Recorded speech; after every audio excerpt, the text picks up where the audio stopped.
বহুত দুর্ঘটনা হয়েছে আমাকে সামনে এই রশি সিরিয়া অনেক হালাত মনে করেন আমাকে অ্যাক্সিডেন্ট হয়েছে আমরা মনে করেন অনেক বিপদের মুক্ত হয়েছি যারা মনে করেন আমরা অন পারতেছি না আমাকে ভারী লাগে না আমাকে মনে করেন ওজন হইলো মনে করেন হালকা আর যারা না পারবো হ্যাঁ তো মনে করেন বিশাল ওজন দূরত্ব বেড়াতে মানে অন টাইম মনে করেন তাড়াতাড়ি মনে করেন সেকেন্ড মানে 2-1 সেকেন্ডের মধ্যে মানে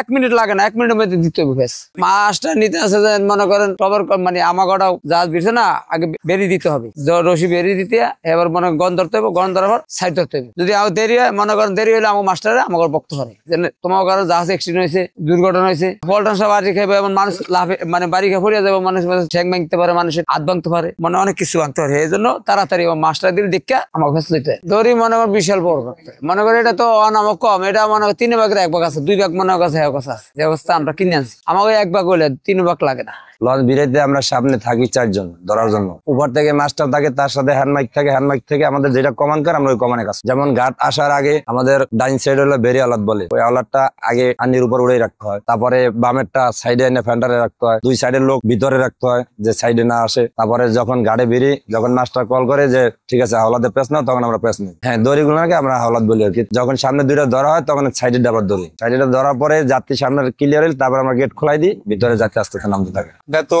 দড়ি দিয়ে ইঞ্জিল আছে ইঞ্জিলের মাধ্যমে কন্ট্রোল করা হয় নিচে ইঞ্জিল আছে উপরে মাস্টার সাহেবের আছে ওখানে বৈশা যেভাবে কন্ট্রোল করে সেভাবে জাহাজ যায় কথা বলছেন তারপরে আমাদের লোক আছে স্টাফ আছে তা আলাদ কাছে যেভাবে কই ওইভাবে আলাদ কাছে লয় হয়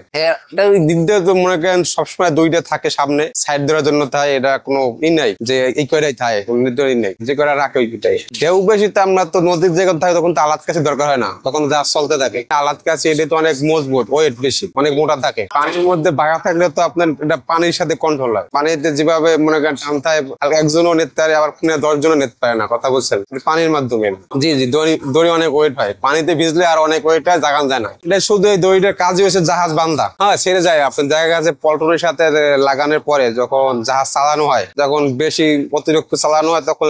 ছিঁড়ে যায় ছিঁড়ে যাওয়ার কোন জায়গায় দুই সময় দুর্ঘটনা ঘটে যায় এই জন্যই তো কন্ট্রোল করতে আস্তে আস্তে কন্ট্রোল করতে হয় এই জন্যই তো আলাদকে ছেড়ে না জায়গা কাছে এক সময় মাপ ছাড়া আর হয়ে যায় তখন একটা দুর্ঘটনা ঘটে যায় দড়ি চললে দেখা গেছে একজনের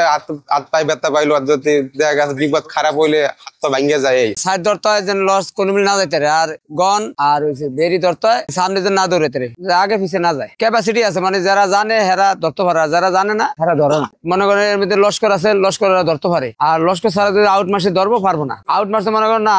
ছোট না কয়দিন শিখতে হইব লগে লগে কারণ আমি যেমন আলোটা ধরতে পারি আরেকজন লাগান আমার সাথে থাকবো তার সাথে সাথে মনে করেন শিখবো যেন আমি কিভাবে ধরি আবার কিভাবে সারি কিভাবে সিঁড়ি উঠে আবার কিভাবে হাঁসটা কিভাবে কি মজবুত করতে হইব এইভাবে